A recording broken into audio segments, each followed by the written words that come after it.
दोस्तों, मैं हूं शारिफ खान और आप देख रहे हैं ऑल टाइप नॉलेज चैनल। आज हम आपको ऐसे मेहमान से मिलवाने वाले हैं जो किसी एक धर्म को छोड़ करके दूसरे धर्म में कन्वर्ट हो गए हैं। जी हां, हिंदू धर्म को छोड़ करके मुस्लिम धर्म में कन्वर्ट हो गए हैं। हमारे जितने भी हिंदू भाई, मुस्लिम भाई इस वीडियो को अभी देखेंगे, वो उनका एक्सपीरियंस सुनेंगे। वो बताएंगे आपको कि क्या वजह रही जो उन्होंने हिंदू धर्म को छोड़ करके मुस्लिम धर्म में प्रवेश कर लिया। और ऐसा भी नहीं था कि वो एक आम हिंदू थे, वो बहुत ही बड़े श्रद्धालु थे, बहुत ही ज्यादा पूजा पाठ किया करते थे, राम राम का नाम जपा करते थे। मतलब बहुत ही बड़े श्रद्धालु व्यक्ति थे, बहुत ही सज्जन व्यक्ति हैं, बहुत ही अच्छे व्यक्ति हैं। पहले भी इनका नेचर अच्छा था और अब भी मुस्लिम धर्म में आ गए, आज भी इनका नेचर अच्छा है।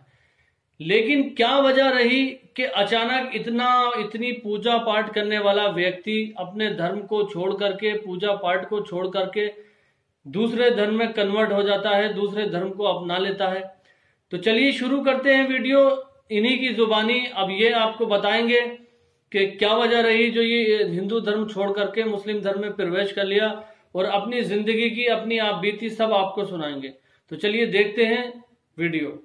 अस्सलामु अलैकुम रहमतुल्लाहि व बरकातुहू। मेरा नाम पहले अमित था और अब मेरा नाम अब्दुल्ला है। इस्लाम से पहले की ज़िंदगी के बारे में हम बुतों की पूजा और जो है देवी देवताओं की पूजा बहुत ज़्यादा किया करते थे। मैं काफ़ी छोटा था, मुझे याद है कि हम जो है शिवलिंग होता है, शिवलिंग, उसकी बहुत ज़्यादा पूजा किया करते थे। इसी बीच में क्या होता है कि हमारी एक बड़ी बहन थी, उसकी शादी हो चुकी थी और उसको एक बच्चा भी था, तो वो ससुरालियों ने उसको मार दिया। अब जब उसको मार दिया तो कोई केस वेस नहीं किया हमने, बस गरीब लोग थे तो जो है हम आ गए। तो वहाँ से आने के बाद अगले दिन उस देवी को बुला लिया। हमारे पापा ने, हमारे फूफा जी सब आए हुए थे घर में, मौत हो चुकी थी तो उस रोज़ जो है सभी थे घर में। अब जब उस देवी को बुला लिया तो उस देवी ने सारी बात बताई कि उसके साथ ये क्या करते थे, ये क्या करते थे। तो मैं पीछे बैठा था, मैं सोचने लगा जब उसके साथ इतना सब कुछ हुआ करता था तो इस देवी ने पहले आकर क्यों नहीं बताया, ताकि पहले से कुछ जो है तैयारी करते, पहले से चौकस हो जाते। खैर, जब उसकी तहरी होती है मरने के बाद जो है हमारे बिरादरान वतन भाइयों में, तो अब जब तहरी में गए अपनी बहन की, तो वहाँ से हमें सामान लाना था। उसका जो सामान था जो दहेज में दिया था, तो वो सामान वापस लाना था। तो जब सामान वापस लाने के बाद जो है फिर अगले दिन उस देवी को बुलाया, और जो है बुलाने के बाद उससे पूछा कि अब क्या किया जाए। तो उसने बतलाया कि वहाँ उनके घर यानी हमारी बहन के ससुराल, वहाँ एक तस्वीर थी, तो उसके पीछे उसने अपने सारे राज छुपा कर रख रखे थे। तो हमारे पापा ने उनसे पूछा कि ये बात तुमने पहले क्यों नहीं बताई, अब चुप हो गए। तो ऐसा कुछ हुआ करता था हमारे साथ। मैं अक्सर ये सोचता था कि नहीं ये सब झूठ है, लेकिन मम्मी पापा के कहने पर मैं ये सब कर लिया करता था। बाज़ मरतबा शौक़ भी बहुत ज़्यादा लगा करता था कि मैं इस चीज़ को पूजूँ, उस चीज़ को करूँ, यहाँ से मेरी जो है हर चीज़ पूरी हो जाएगी, वहाँ से हर चीज़ पूरी हो जाएगी। लेकिन ऐसा कुछ कभी नहीं हुआ मेरे साथ। मैं अक्सर जो है देखा करता। तो जो हमारा घर था वो मुसलमानों के मोहल्ले में घर था हमारा, मुसलमानों के बीच में हमारा घर था। पूरा परिवार, पूरा कुनबा हमारा मुसलमानों के महल्ले में था। तो हम अक्सर देखा करते थे कि मुसलमान अपने एक अल्लाह को मानते हैं। तो हम मुसलमानों को देख करके सोचा करते थे कि इनकी ज़िंदगी में कितनी खुशहाली है, अपने एक अल्लाह से मांगते हैं। हम इतने सारे भगवानों को पूजते हैं लेकिन फिर भी हमारी ज़िंदगी में खुशहाली नहीं है। तो हमारे परिवार में ही, ताऊ चाचाओं में ही एक लड़ाई हुई, और उस लड़ाई में बहुत ज़्यादा इतनी शिद्दत हो गई थी कि हमारे पापा, हमारी मम्मी, भाई बहन को, सबको हमारे ख़ानदान वालों ने बहुत मारा था। उसमें हमारी जो जान बचाई हमारी महल्ले के मुसलमानों ने बचाई। तो फिर फैसला हो गया। उसके बाद हम जो है वहाँ से घर बेच करके अपने जो है गोरे में चले गए। गांव के बाहर एक हमारा दादिलाई प्लाट था, उसमें हमने मकान बना लिया। वहाँ पर भी हमारे ताऊ चाचा ने लड़ाई की। तो हमें वहाँ से भी जाना पड़ा। फिर हमने हमारे जो गांव है वो थोड़ा हिंदुओं की तरफ जो है, हमने वहाँ पर एक घर किराए पर ले लिया। अब हम ये चाहते थे कि हमारे जो दादिलाई गांव के करीब प्लाट था उसमें जो मकान बनाया था वो बिक जाए। तो अक्सर हम उस देवी, जो देवी थी हमारे घर में, जो हमारी बहन के सिर आया करती थी, तो उसे हम कहा करते थे, हमारे पापा और खूब मिन्नत किया करते थे, खूब खुशामद किया करते थे कि उसको वो बिकवा दे, उसको वो बिक जाए, कुछ ऐसा कर दीजिए। तो उसने एक मरतबा मुझे याद है कि वादा किया कि जुलाई तक तुम्हारा प्लॉट बिक जाएगा, और नहीं बिका तो उसमें देना जिसमें कुत्ता खाता है। हमने एक कुत्ता भी पाल रखा था, तो मैं पापा के साथ काम पर जाया करता था जो है वहाँ पर। तो वो जुलाई की जो तारीख उसने बताई थी वो पूरी हो गई।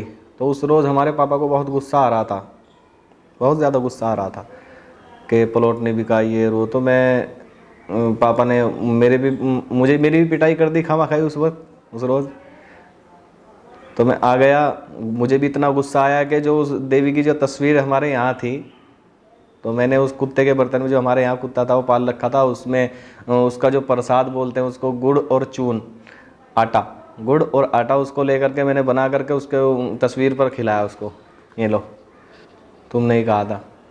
तो हमारे घर वाले ये कहते थे कि इसके बारे में अगर कुछ गलत बोलोगे तो ये ऐसे कर देगी, वैसे कर देगी, इतना गलत कर देगी तुम्हारे बारे में अगर इसके बारे में, इसके खिलाफ चले। तो मैंने सोचा कि जब मैंने इसके कुत्ते का झूठा खिला दिया, इसकी तस्वीर पर चढ़ा दिया, इसकी तस्वीर को मैंने गिरा दिया, सब कुछ कर दिया, इसने मेरा अब तक कुछ भी नहीं किया। खैर, तो उस वक्त जो है मुझे एहसास हुआ कि कुछ ना कुछ तो गलत ज़रूर हो रहा है हमारे साथ।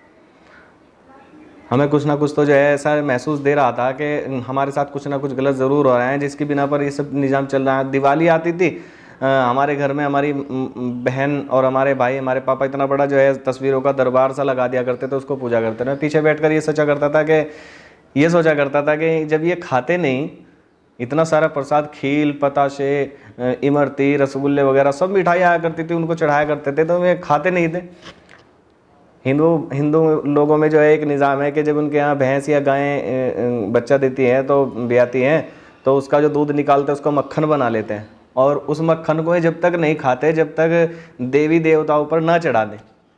एक मरतबा मैं स्कूल से आया, मुझे बहुत शिद्दत से भूख लग रही थी, मैंने रोटी रखी थी, सब्जी नहीं थी, मैंने देखा क्या किया जाए, तो मक्खन मिल गया मुझे। मैंने उस मक्खन को उठाया और रोटी पर रख कर खाने लगा। मेरी मम्मी आई और मुझे आकर खूब धमकाया कि तो तुम्हारे देवताओं के लिए था, ये फला था। तो मैंने मम्मी से कहा, याद है कि ये जो है अगर हम खा लेंगे तो देवताओं तक पहुंच जाएगा। असल तो हमारे जब ये नहीं खाते तो फिर फ़ायदा क्या। अक्सर जो है हम रात के टाइम दीवा जलाया करते थे उस अलमारी में, तो एक चूही आया करती थी, और वो चूही जो है उस दीवे से तेल की बाती को निकाल कर ले जाया करती थी, और वो कहाँ ले जाती थी उसका हमें आज तक पता भी नहीं। एक मरतबा बल्कि नुकसान ये उठाना पड़ा कि वो चूही उस दीवे की बत्ती को जो ले जा रही थी, तो आग लग गई उससे। ऐसे सारे मामले देखने के बाद समझ में आया कि ये कुछ नहीं है, हम लोग अनजान थे, उस वक्त हमें पता नहीं था। और सबसे बड़ा जुर्म जो है हमारे मुसलमान भाइयों ने बहुत ज़्यादा जुर्म ये किया है कि हम तक ये बात नहीं पहुंचाई कि वाहिद सिर्फ़ एक अल्लाह है, अल्लाह की ज़ात करने वाली है। अगर हमें ये पता हो, हमारे मुस्लिम भाई ये बतला देते, तो हमारे साथ ऐसा कभी ना होता। तो हमने इतना जो है अपनी ज़िंदगी को इस तरह, तकरीबन 15-17 साल की ज़िंदगी हमने ऐसी मुशरिकाना ज़िंदगी गुजारी, हम अनजान थे, हमें पता नहीं था। यहाँ जाना, वहाँ जाना, तमाम मंदिरों पर कांवड़ लाना, ये करना, वो करना। अगर एक मरतबा जो है हमें कोई बतला दे कि ये रास्ता हक और सच है, कोई हमारा मुस्लिम भाई, तो शायद हम भी अपनी ज़िंदगी को पहले से बहुत ज़्यादा बेहतर बनाते। इतनी हमारी ये ज़िंदगी गुजरी 15 साल की, मेरी 17 साल की, उसमें मैं मानता हूँ कि मैंने जुर्म नहीं किया, बल्कि हमारे जो मुसलमान भाई हैं उन्होंने बहुत बड़ा जुर्म किया है हमारे साथ कि हमें हक बात और हक रास्ता नहीं दिखाया। ये सबसे बड़ा जुर्म हमारे मुस्लिम भाइयों ने हमारे साथ किया कि हमें जो है हक रास्ता नहीं दिखाया, अल्लाह की ज़ात से हमें जो है ताशना नहीं किया। एक मुसलमानों के मोहल्ले में था, तो मुसलमानों के मोहल्ले में अक्सर मस्जिदों में जुमेरात के रोज़ मगरिब के बाद नात और नज़म पढ़ी जाती हैं, तो हमारे गांव में भी ऐसा हुआ करता था अक्सर।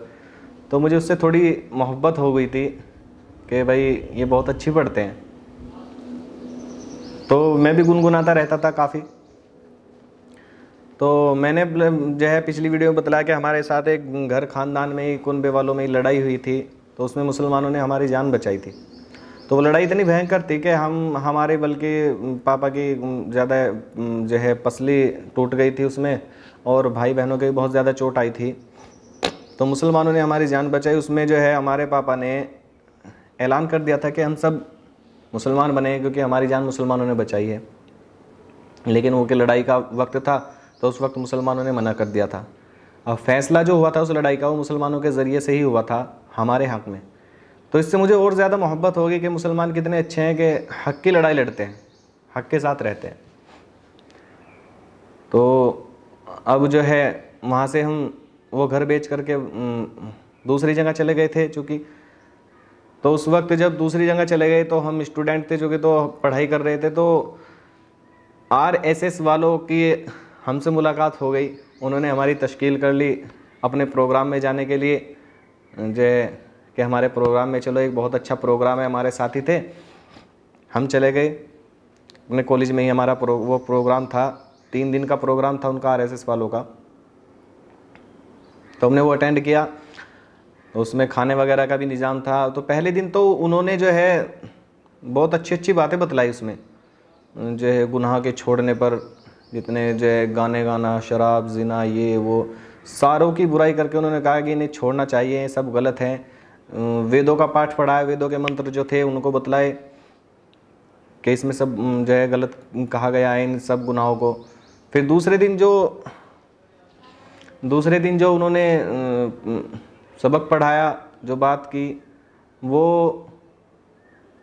अपनी मुस्तकबिल के बारे में उन्होंने बतलाया कि हमें मुस्तकबिल कैसे गुजारना चाहिए, किस तरह वेदों ने, पुराणों ने हुक्म दिया है कि किस तरह अपनी ज़िंदगी गुजारना चाहिए।